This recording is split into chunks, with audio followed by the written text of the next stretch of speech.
mga naglalaba ay nakapaglaba na.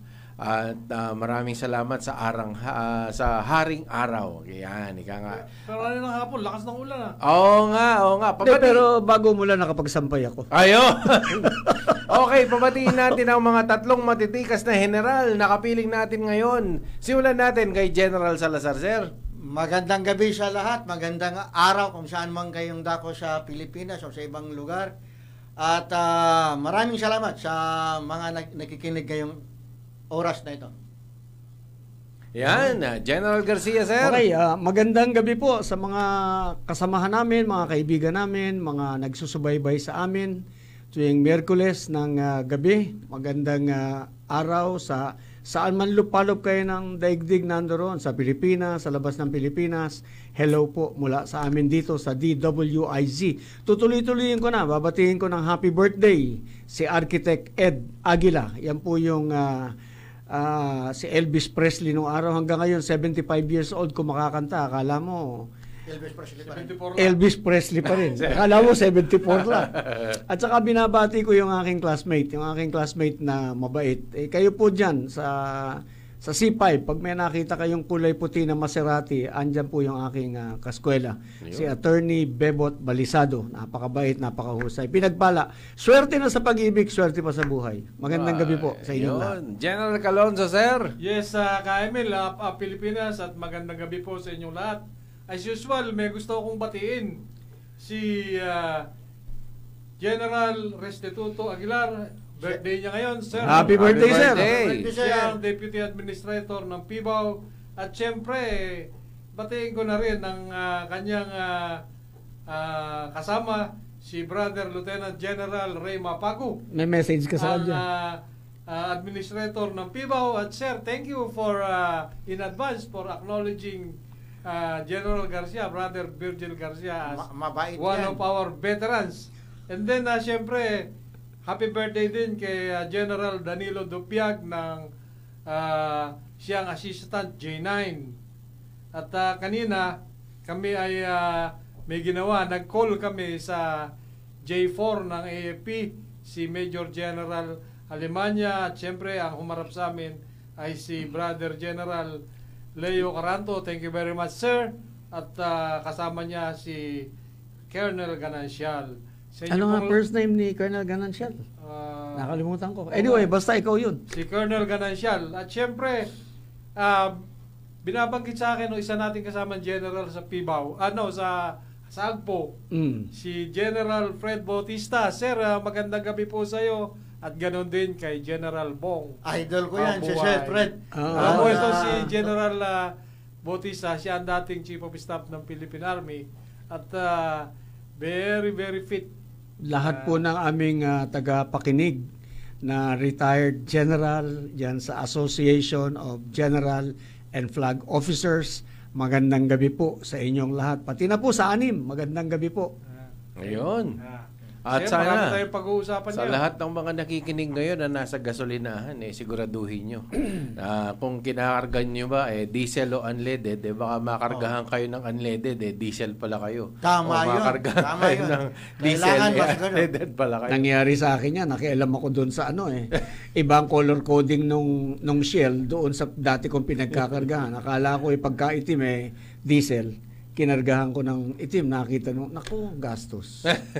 Kasi Okay. tama yung sinasabi mo na dapat ingatan yung paggagasolina mo, kung gasoline ba o diesel ba. Oo. Dahil, gaya sa naikwento mo kanina, mukhang malaking damage yung o nasira yung sasakyan. Mamaya ko bagitin yan. Pero ang dami natin pag-uusapan. Simulan natin, General Calonzo, Sir, sir. ganito, meron lang bago tayo mag-umpisa sa mga mainit na issue ngayon, lalong-lalo na yung mga anomalya sa flood control. Meron muna akong gustong linawin na sa ating mga nanonood at nakikinig yung tungkol sa isang nakapost dito sa internet. Tungkol dito sa pamilyang magnanakaw. Uy. Pamilyang magnanakaw, ang gusto ko lang liwanagin dito, kasi ang nag-post nito si General Garcia Cuno. Hindi. Totoo ba ito? Ikaw nag-post nito? Hindi ako nag-post niyan. Merong nag-post ng pamilya magnanakaw. Nakita ko. nung makita ko, Eddie, ang tawag kay FM, yung idol natin, ang tawag sa kanya dictator. Yes. Ang tawag dun sa nanay deceiver, ang Yes. tawag dun sa anak traitor, sabing ganon. Nung makita ko, nalungkot ako dahil hindi ko gusto yung, sabi ko, lalala pa ito. Okay, so nag-issue ako ng warning, ni-repost ko. Ang nandun sa aking statement is, lalala pa yung situation. Because talagang iti-take advantage ng kalaban ng Estado yung situation. Gumawa sila ng gulo, sinakyan natin, ginulo natin, napakagulo. Gugulo pa, yun yung sinasabi ko. Kaya sinasabi ko, gising, bayan, baka tayo ay matsambahan. Kaya sinabi ko, lalala pa yung situation, ni-repost ko. Gagrabe pa kesa dito. Yun ang ibig kong sabihin dun sa post na yun. So, yung charge dun sa mga tao na nabanggit, hindi sa'yo galing yon. Hindi sa akin galing yun. Hindi ko naman tatawaging... May galang naman tayo doon sa mga taong nasa pwesto at ginagalang naman natin yung mga tao na nagiging Hindi sa pinuno FM. natin. Sabihin na natin, Saka si meron FM. tayong tinatawag na due process. Dahil sila Oo. magparusa kung may kasalanan. Si Presidente FM, yung tatay, idolo ko yan. Kinalong ako niya nung araw sa atin, sa Hagonoy. Nung kumakandidatong senador yan, ang campaign manager ng Nationalista Party sa Hagonoy, yung lolo ko. Nagtatalumpati siya doon sa simbahan, sa patio. Ay, ang gulo-gulo ko doon sa ibaba, di napansin niya, si kanino ba kang anak ring maingay na rin. Sinabi nung amang ko na, apo ko'y ka, yan. Kinalong ako, ano ba ka ang kuhan mo? Yan. Kaya hindi ko makalimutan yun. Kaya ako, hanggang sa ngayon, yung sinasabi niyo yung dictator, ipinagtatanggol ko yan dahil dikta yan. Yan ay bansag ng kalaban ng Estado na dinikit, na ginagaya-gaya natin, na akala natin katotohanan kahit na hindi natin alam dahil wala man tayong kamuangan ng araw, nakikidiktator na rin tayo.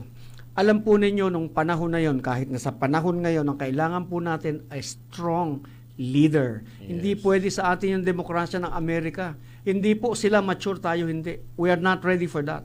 And we need a strong leader. Tanungin nyo si Lee Kuan Yew. Pag nakausap ninyo. Kaya lang mahirap nang gisingin. Ituloy natin. At Sige, meron sige, pang sige. isang issue na gusto ko sanang itanong kay Attorney General Garcia. Pakipaliwanag mo nga sa mga kababayan natin, ano ba yung ibig sabihin ng constitutional crisis at bakit Yun. nagkakaroon ng ganyan? Okay, halimbawa, ngayon, yung sitwasyon ngayon, para malapit-lapit sa katotohanan na merong ginawa yung House of Representatives na hindi tama. Pinipilit na ang Senado ipagpatuloy. Base sa konstitusyon. Base Base sa konstitusyon. Base sa Constitution. Di ngayon, merong pumunta sa Supreme Court at sinabing, pakialaman nyo nga po. Hindi nakialam ang Supreme Court, nagkaroon ng decision. Yes. Okay. Pag hindi sinunod ng Senado yung decision ng Supreme Court, may constitutional crisis. Yan. So, ang sabi naman ni alam mo, kay Justice Carpio Morales, I'm sorry, no, sa isang post ko, gusto kong banggitin yung pangalan niya na siya yung nagsabi, walang crisis in a constitutional government, Republican government like ours. Walang constitutional crisis kahit gaano kabigat, kahit gaano kagulo, kahit gaano kaingay, katulad ng nangyayari ngayon, na hindi kayang solusyonan ng ating saligang batas. Yan. Final arbiter, huwag niyo po yung kakalimutan, final arbiter, rightly or wrongly, decision ng Supreme Court, kailangan nating igalang. Yun po ang ginawa ng ating Senado, kaya na-diffuse yung sana ay constitutional crisis. So in short, ang ibig sabihin ng nagkakaroon ng constitutional crisis kapag ka nababiolate ang provisions ng ating constitution. Pag hindi nasusunod. Pagka halimbawa meron lumalagpas doon sa 3 branches of government, pag meron doong lumalagpas sa kanyang limitasyon sa kanyang mandato sa saligang batas, syempre merong magsasabing, teka po, lagpas ka na.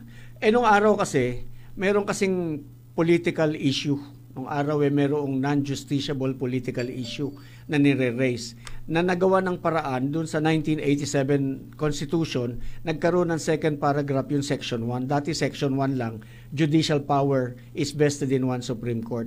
Dinagdagan ni Justice Concepcion nung siya ay naging member ng Constitutional Commission dahil sa experience natin dun sa martial law period na pagka sinabi ni Estelito Mendoza, sir, sabi niya, it's a political issue. Tapos na. Hindi na napapakialaman ng Supreme Court kahit na marami ng excesses na nangyayari. So sabi ni Justice Concepcion, lagyan natin ng second paragraph, yung judicial review. The power of judicial review is also vested in the Supreme Court for excesses in the government or in any instrumentality thereof. Yun yung in-exercise ngayon ng ating Supreme Court dun sa impeachment case. Kaya yung overreach, nadinig nyo na ako, dami ko nang sinabing overreach. So, thank you very much. Thank you very much. Sana naliwanagan ng ating mga kababayan at ng ating mga kasama yung tungkol dito sa palaging binabanggit na constitutional crisis, sir. Ang issue kasi ngayon, nakipagkubinan tayo doon sa tinatawag nating makakaliwa na ayaw magpatag na makakaliwa. Pagkatapos, yan ang gumagawa ng mga issue, half truth, half lies, ginagatungan.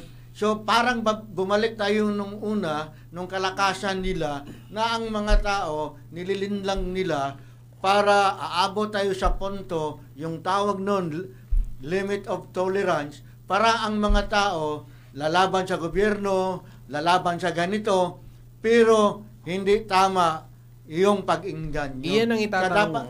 Dapat ingatan natin yon. Kasi yung iba, magaling magsalita. Yes. Kagaya nung nag-file ng bill ngayon, ng red tagging, anong masabi mo doon? Oo. Itatanong ko nga sana yun. Yung, paano yun? Halimbawa kayo mismo ay talagang sinakripisyo yung buhay nyo. At yung mga tao nyo. Walang red tagging yun. Kasi, nung sinabi pa, nung buhay pa si Juma Sison, sinabi naman yung pangalan ng grupo nila, anong red tagging nun? Siya nagsabi nun. Siya ang nag-identify. Paano ngayon na ngayong kasalukuyan, parang nagkikipag-connive pa itong ating ilang kongresista dito sa mga makakaliwang grupo para gatungan itong ating Hindi nila naintindihan. May sarili silang mga motibo. Ganito. Pero kung maintindihan lang sana nila na ito'y nanggagatong at pag hindi natin makontrol, ang bansa natin ay mailagay sa alanganin. Kaya huwag nating gawin yon. At ano yung danger niyan? Halimbawa na lang yung mga taga-transport sector, si Calando Marquez, nagikinig ngayon. Palaging silang ginagamit ng mga makakaliwang grupo para mag-alsa laban sa gobyerno. Dapat dapat ma-sense nila, ma-identify nila pagka sila ginagamit na, huwag silang pumayag. Hindi pwedeng gamitin ka ng gamitin. No? Kasi ngayon, tulad dun sa sinabi ko dun sa isang post ko, yung ating society po is infiltrated. Okay. Yung pati ating husgado, may mga judge na kanila, may mga piskal na kanila, may mga guro, maraming guro na kanila. Kaya nila pinag-initan si Vice President Sara sa DepEd. Marami na siyang na-identify doon. So they have to get rid of her. Yes. See? So, and pinayagan natin yon because of the unholy alliance na sinasabi ni Sir na unholy alliance with the Red, dun, with the enemy of the state dun sa Kongreso. And ngayon, eto na, yung resurgence. Ayan. We can feel the resurgence. I mean like, nagkapera sa dami ng pera. Naputol na dahil sa NTF-ELCAC at ang dami na nadeklara na zero na ang NPA dito. Kaya yun, ayaw nila yung NTF-ELCAC kasi unti-unti na kasi nating nakuha yung mga tao at ang mga proyekto sa mga lugar na hindi tayo makapasok, nakapasok na tayo. Unti-unti na silang nabubuwag. Tao na mismo ang kusa. Yes. Pinakita natin sila. Ito ang ayaw nilang mangyayari. Publicize sa TV, sikat Sila ang naninita. Yes. Sila yung nagpapakulong. Sila yung may checkpoint. Nang iipit sa ating mga opisyal. Di ba? Sila yung nagpapakulong. Revolutionary tax, campaign tax. Hindi lang dun, wala sa taxes. Andun galing sa Kongreso yung pera nila. yung kanilang mga mambabatas, yung mga congressional ano nila. At saka Ang daming pera nila ngayon. Kaya talagang magbubuhay mo yung may pera na ulit eh. luma na rin yung style na pag konti, magpalitrato, ilapit ang camera para mukhang marami. Okay. Puno yung screen. Mm. Pag konti, pag marami, yan, malaki yung ano. So, Nahirapan sila kay General Parlarde kasi si General Parlarde lumabas ng bansa at in-identify niya lahat ng sources Yes. ng funding. Mm. Parang gripong nasaraduhan niya yan. Okay. Di walang pumapasok. Tapos wala rin silang pera dito. Kaya talagang wala ng pera. Hindi na matutuloy yung... So, hindi na, parang supply reduction. ngayon, nagkaroon sila ulit ng pera. Kaya nagpaparamdam sila kaya ulit. yung pag-imbestiga ngayon doon sa mga flood control project na si Presidente ang nagsasabing imbestigahan at maraming mga proyektong nasasayang, nasisira at nawala yung mga pera ng gobyerno. So maganda itong umpisa. Baka marami pang iba ring gusto pang ipaimbestigahan. Yes, gusto nga namin magpasalamat kay Presidente. Dahil kaming dalawa, tiga-Hagonoy kami. Hagonoy, Bulacan. Mm. Ngayon, lagi niya binabanggit yan. Sa Senado, laging nababanggit na malaki ang problema dyan. At kanina, nagpunta siya sa Baliwag at meron siyang binisitang isang project na takang-taka siya pagdating niya doon hanggang sa nabuisit na siya. Tapos na yung proyekto pero kahit isang hollow block. 100% finish. 100% finished kahit isang hollow block. Kahit isang simento, wala siyang Baka nakita. naman talagang tapos na sa report. Sa report. Sa report. Tapos na sa report. Doon sa amin sa Hagonoy, Yes. yung flood control na yan, bata pa kaming dalawa, high school, problema na yan. Kaya noon, pataas ng pataas yung kalsada. Yes. Aba, lumulubog na bahay. Yung kalsada na mataas. May tubig pa rin. Ayan, kaya nababanggit palagi yung Malolos, yung Paumbong, Kalumpit. Hagonoy, Kalumpit. Pero Ayan, siguro kung maganda yung resulta ng proyekto, marami nang nagkiklaim kung hindi dahil sa akin na nagpo-push ng pundo na yan, hindi magawa yan. Dahil ngayon puro palpakis at mukhang questionable, walang tumayo na ako ang nagpursige na ang project na yan matuloy. Yung sinasabi ni General Salazar na iimbestigahan, baka naman tamaan yung lugar ko, yung Pampanga, kasi Candaba. Ay, kasama Ganun yan. din, sa Hagonoy. Magkatabi lang yan. Kasama yan. Yung Magkakalapit Makabebe. yan, Ayan ay Candaba, palaging Candaba. lubog. Yung makabibi mo, baka may makaitik pa dyan. Marami nang itik sa makabibi. Pero ang dami na daw flood control projects na ginawa dyan. Baka naman plano lang yun, no? Hindi, yung may flood, walang control. Okay. Sa Region 3 kasi, mula Anoy Baisiha, pababa hanggang Bulacan, yung river, Catch yung, basin yan. yung system dyan, identified na matagal yan. Yung mga tributaries and everything. So, nakapagtataka na hanggang ngayon, hindi masolve, pero matagal nang na-identify yan. Yes. At ang makikita mo dun sa Nibesiha, sabi nung kakilala ko, yung malaking mga advertisement, pero mukha niya ang nandun. Mas malaki pa ang mukha niya Kaysa project. kesa sa announcement ng project. Oo. Ayan. Sino ba yon? Yun. Sa Nueva Ecija yon. Mm. Hindi, pero maganda. Baka naman Maganda yung pagkaka-picture sa baka kanya. naman napaka-importante ng implementation at ng implementor at ng taga-pondo na congressman. Yan nga dapat yung mga ipagbawal, yung mga ganyang klaseng announcement. Kay At saka, Merian Defensor yan, di ba? May batas yan, yung IPALO. yung anti-EPAL. At saka yung papangalan mo sa iyo yung building na ipapagawa mo, na putya, hindi ka May tinanggal manahiyan. yun eh. Hindi sir, pati yung mga existing na dapat na nakapangalan sa mga politicians, dapat tanggalin. Dapat alisin. Pangalanan nyo ng bayani, ang dami nating bayani. Pangalan nyo kay Sakay, pangalan nyo kay yung mga taong hindi nadidinig na talaga namang nagsakripisyo para sa atin ngayon. Kami bang tayong apat ba'y mag-uusap dito ng malaya kung Yung hindi dahil sa kanila? kayo, taga Bulacan, Oo. Pampanga. Yan, sige, sa Battle of Bangkusay, sinong hero doon? Yung pumasok yung mga Spaniards, sinalubong ng mga Tagalog, Kapampangan, at saka Bulakenyo. Tanong Yun. natin kay General Salazar. General Aguilar. Alam niya yan dahil lang alam niya yung history So, ng ito yung armed mga forces. history, kung history lang, mga pangalan, doon natin nilagay para maalala. Kaya yung mga magat na apelido at iba pang mga apelido, doon makikita na ito, yung mga dating mga leader na lumaban, yung unang away doon sa Manila Bay. Diba? Nung itong dito sa sa Quezon City, meron diyang mga kalye na ipinangalan sa mga Boy Scout na namatay doon sa Cross. Jamboree. Jamboree. Okay. May mga bata po na lumaban nung panahon ng Hapon. Wala akong nakikitang kalye na nakapangalan sa kanila. Maliban kay Colonel Miguel Ber doon sa San Juan. Nung una nakikita ko yung Colonel Ber, sabi ko, bakit kaya ako mayroong Colonel Ber? Hindi pala sa pamilyang Ber yun, kundi si Colonel Mike Ber, yung unang nagbuwis ng buhay sa Hunters ROTC guerrilla unit na lumaban sa mga Hapon. Very effective. Doon yung pangalan, yung mga bayani, huwag yung mga pangalan ninyo, nakakahiya kayo. Mayroon nga doon sa Port Bonifacio inalis yung bayani route, nilagay yung pangalan ng nanay. Baka naman hindi nila ipapangalan sa mga bayani kasi baka yung mga bayani ang Mabuti, nahiya. iboto ng Binalik. mga botante nila. Hindi, basta Meron kasing batas diyan na dapat sinusunod. Hmm. Pag pangalan ng mga pangalan ng building, ng gobyerno, pangalan ng mga daan, at saka iba pa, dapat sundin na lang.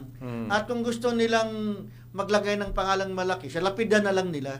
Para at least nakikita yung ginto man yan, diamond man yan, o ano bang klase yung ilalagay, doon na lang. ako napapansin ko lang, tayong mga Pilipino, lahat po tayo, napakahilig lang nating mag-usap, napakahilig lang nating magsalita, napakahilig nating pumuna.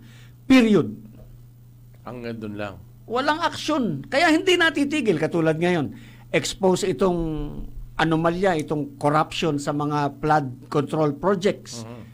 Maniwala kayo sa akin, darating ang time, mamamatay yung issue na to, walang mapaparusahan. Pero sana po, ituloy-tuloy natin. Hindi lamang tayo titigil sa pag-identify ng mga kontratista dahil hindi po sila ang talagang tunay na may sala dyan. Pumunta tayo doon sa talagang tunay na kapural na nagkasala, na nagpanimula ng lahat ng ito. Hintayin natin ang tuloy-tuloy na pagtalakay nila dyan at gusto nating pasalamatan si Senator Marcoleta at saka si Senator Lacson sa kanilang mga pagre-research tungkol dyan.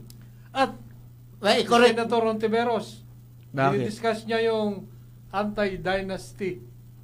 Talaga? Oo, siya. Tapos, di mabuti. Meron pa. Si Senator Marcolita, Sir, yung 15 times 7, sir, pakicorrect nyo po, sir, hindi 85. 105 po. Lugi po tayo doon sa sagot na yun. Hindi. Ulitin namin, 15 times 7 is 105, hindi 85. Kulang yung mga technical people na kulang yung dadating. technical. Si Secretary Bunuan, baka nabigla lang. Hindi, sir. Tinanggal na yung cut. Kaya i-correct kasi, maging record kasi yun ng maging record ng Senado, dapat i-correct 105 po yun. Baka nga tinanggal na yung cut, sir. Ayan. Hintayin natin si Calando. Okay. So, habang hinihintay natin. Habang hinihintay natin si Calando, baka yung iba nagtataka, bakit usapang pangkapayapaan at usapang pangkaunlaran yung programa? Bakit yung mga anomalya na pinag-uusapan natin?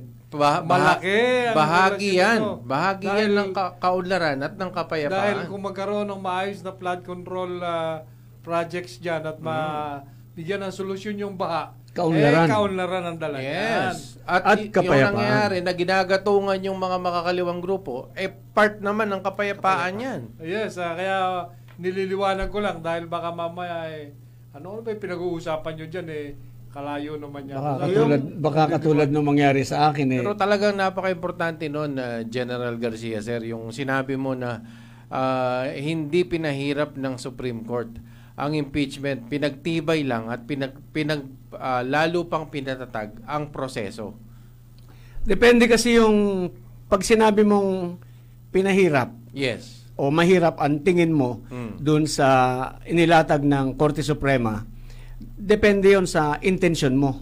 Yes. Kung ang intention mo gamitin mong panggipit yung impeachment proceeding. Kasi uubra dahil tignan mo, mayorya kayo sa mababang kapulungan. Yes. Mayorya kayo sa Senado. Kahit anong complaint ang ilatag ninyo rito sa mababang kapulungan, kahit na walang ebidensyang matibay, yan ay makakarating sa Senado at didinggin yan sa Senado, rightly or wrongly, mako-convict yung akusado. Yes. Yun yung magiging panggipit. Kaya sabi ng Supreme Court, yung impeachment is a constitutional tool. When used properly, it is a constitutional tool for accountability. Okay. Para panagutin yung nagkasala kung gagamitin mo ng tama. Pero kung aabusuhin mo, it will become a tool for political retribution. So ganun kung yung intention mo political retribution, sagasaan mo rumaragasan trend, kaya si Hoda, kay mali, kay hindi, kay tama, kay hindi, magagawa mo dahil yun yung dating pamamaraan. Kaya nung sinabi ng Supreme Court, ganito, unang-una, linawin natin yung initiation. Kung paano mag-initiate, ganito. Hindi na magkakamali dahil nilatag na, malinaw na. Yes. Noong pa yan malinaw, actually, hindi nila napag-aralan na ganun talaga yung initiation. Filing followed by an action, which is the referral to the House Committee on Justice. Pagka nagawa yun, initiated na yon. Hindi isang complaint, hindi dalawang complaint, pwedeng tatlong complaint. Magsabay-sabay, that will become one proceeding. Kasi pagka na-i-repair na sa Committee on Justice, magkakaroon na sila ng pagdinig doon pagkatapos tuloy-tuloy na. Noon kasi, madaling gamitin na pang political retribution. Kaya nga sabi ng Korte Suprema, okay, linawin natin, magmula sa umpisa ng proceeding. Okay. Yung proceeding, yung kailangang maging malinaw. No? Yung impeachment proceeding nagsisimula nga sa initiation. Ang initiation is pagka nag-file ng complaint, verified complaint, hanggang yan ay ma-refer sa Committee on Justice, is already an initiation. Okay. So yung maaaring doon sa stage na yon, maaaring pwedeng tatlong complaint magkasabay-sabay. So hindi isang complaint lang, pwedeng tatlo, pwedeng lima, depende kung ilan yung magpang-abot sa Committee on Justice within the 10 session day na na-refer yung verified complaint. Okay. Because once na ma-repair na sa Committee on Justice, yun na yung tinatawag na simula ng proceeding. Okay. Impeachment proceeding. Ang susunod doon, yung deliberative portion, pagkatapos noon, yung pag-submit ng pag-forward, pag-transmit ng articles of impeachment sa Senado. Pagkatapos doon, may trial sa Senado. Parehong may sariling rules yan pagka-impeachment. May House rules on impeachment, may Senate rules on impeachment. Nilinaw ngayon ng Supreme Court. Sabi ng Supreme Court, kaya yung pinahirap, depende sa pag-iisip mo. Kung ang pag-iisip mo, gagamitin mong panggipit. Yes. Yung dating nakagawian o yung intensyon na gawain, talagang magiging mahirap because ngayon, sinasabi ng Supreme Court, pag naghain ka ng verified complaint, dapat yung ebidensya naka-attach na. Okay. Doon sa verified complaint. Bakit? Kasi pagka naka-attach na yung ebidensya, di malinaw na may merito. Pwedeng tanggapin ng Secretary General. Pag nag-submit ka ng affidavit, verified complaint, na walang naka-attach na ebidensya, di pwedeng hindi tanggapin ng Secretary General because hindi siya tugma doon sa dapat na mangyari. Kasi ang piniprevent ng Supreme Court is yung ma-defeat ng hindi meritorious verified complaint, yung meritorious verified complaint. Pag naunahan ka, katulad nung ginagawa nung araw, may magpa-file lang, naunahan ka na, hindi ka na makakapag-file. Hindi na mag-aabot. So ngayon, sabi ng Supreme Court, i-attach mo na yung mga ebidensya mo. At yung ebidensya mo, hindi ebidensyahan lamang. Kailangan ebidensya na talagang pwedeng maging basihan ng hatol na ikaw ay talagang nagkasala. Ito pa isa. Yung mga kasalanan na ibibintang mo doon sa akusado, sa impeachment, kailangan yung mga pagkakasala na nakomit during the time ng kanyang termino. Okay. Kung Vice President ako, ang term ko ito at saka hanggang dito, halimbawa, 2022. Yes. Halimbawa, hanggang 2025. yung saklaw ng period na yon, dapat yung mga kasalanan dun sa panahon na yon. Pasok sa dates. Hindi yung nung panahon pa ng Hapon na kasalanan, isasama mo dito. Hindi ganon. So, malinaw.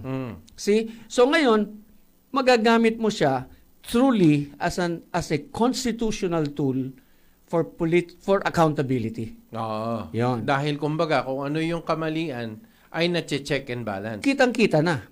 Malinaw right from the start. At pagdating doon sa Senado, talagang maghihiring sila at didinggin nila yung mga ebidensyang meritorious, yung mga ebidensyang talagang may laman na uubrang maging basehan ng siya ma-dismiss at maparusahan ng perpetual disqualification. Pero kung ginagamit ito as a political tool, hindi basta-basta, kumbaga hindi verified or hindi talagang ebidensya. Ano lang, kunwaring ebidensya lang. Ngayon, ang naging hatol ng Supreme Court, actually dati na to yung inulit lang, tapos nilinaw na ganito dapat ang proceedings. Ang proceedings, no? Kasi merong impeachment cases, iba yan sa impeachment proceedings. Yung impeachment proceeding, yan yung proseso mula umpisa hanggang matapos sa Senado. Yun yung proceedings na sinasabi. Na kailangan sumunod sang-ayon sa nakasaad sa ating saligang batas. Yes. Pag hindi in accordance with the Constitution, then it becomes unconstitutional. Maapektuhan yung proseso. Ganyan yung nangyari ngayon. Okay, yung nangyari ngayon, umpisa pa lang mali na. Okay, so hindi pwedeng isisi sa Senado, hindi pwedeng isisi kay Senate President kahit kanino, kundi doon sa dapat sa nagkamali. Sumula pa lang mali na. So ngayon sinasabi ng Supreme Court, gusto nyong ulitin nyo kasi hindi naman kami nag-rule on accountability. Mananagot pa rin siya, pero i-file nyo ulit after February 5, pero sundin nyo yung prosesong dinikta namin. Parang konektado doon sa binabanggit ni General Salazar kanina na parang ito'y ginagamit para pang propaganda. Yes. Ginagatungan ang mga tao, magsasalita ng half-truth, half-lies para mainganyo at ang mga tao mag-aklas lalaban. Parang nung early 80s, late 70s, early 80s, na lumakas yung makakaliwa. At makikita mo naman, yung mga taong gustong ipa-impeach at yung ibang mga tao, isang grupo lang. Yes. At yung isa na hindi kagrupo nila, gusto lang mawala dahil a political move, hindi siya pwedeng tumakbo kung madesisyonan para hindi na siya mag-qualify sa 2028. Kasi marami pa namang paraan na pwede siyang kasuhan kung accountability talaga. Diba? Ganyan yung ginawa nila nung panahon Kung totoong polido, yung sinasabi nila na ikakaso nila, dalhin nila sa korte, dalhin nila sa ombudsman at saka sa ibang mga pwedeng proper forum. Hindi, after kasi na sa impeachment, naging guilty, tinanggal mo sa pwesto, may perpetual disqualification, pwede mo pa ring idemanda sa criminal court, sa ombudsman, for the criminal offense. Yung criminal aspect, hindi yung kasing tatanggalin ka lang sa pwesto eh. Okay, ang Ngayon, ganda so pag tinanggal ka sa pwesto, hindi ka na pwedeng kumandidato sa 2028. Ang ganda ng topic natin. Alas 8 na. Ang inyo pong pagbate, General Salazar, sir. Again, magandang gabi sa lahat na nanood at yung mga kuro-kuro namin, mga usapan namin, ay isang pressing problem sa atin, yung umintindi at saka nakaintindi. At huwag tayong magpadala sa ating damdamin. Kung hindi, titingnan natin yung tama at magkikinig tayo sa mga taong marunong mag-explain. At yung iba pang dapat nating matutunan para lahat tayo ay asenso at magiging isa tayong United Filipinos. Yun, General Calonzo, sir. Yes, magandang gabi po muli sa inyong lahat at sana ay may mga napulot kayong impormasyon na magaganda at yung tungkol sa mga nangyayari sa ating pagtalakay sa korupsyon, patutukan natin at tayo makibahagi kung mayroon tayong may contribute. Sa inyo pong lahat, siyempre kay Juliet at sa mga bata, magandang gabi po. Huwag po nating bibitawan yung issue ngayon ng korupsyon sa mababang kapulungan.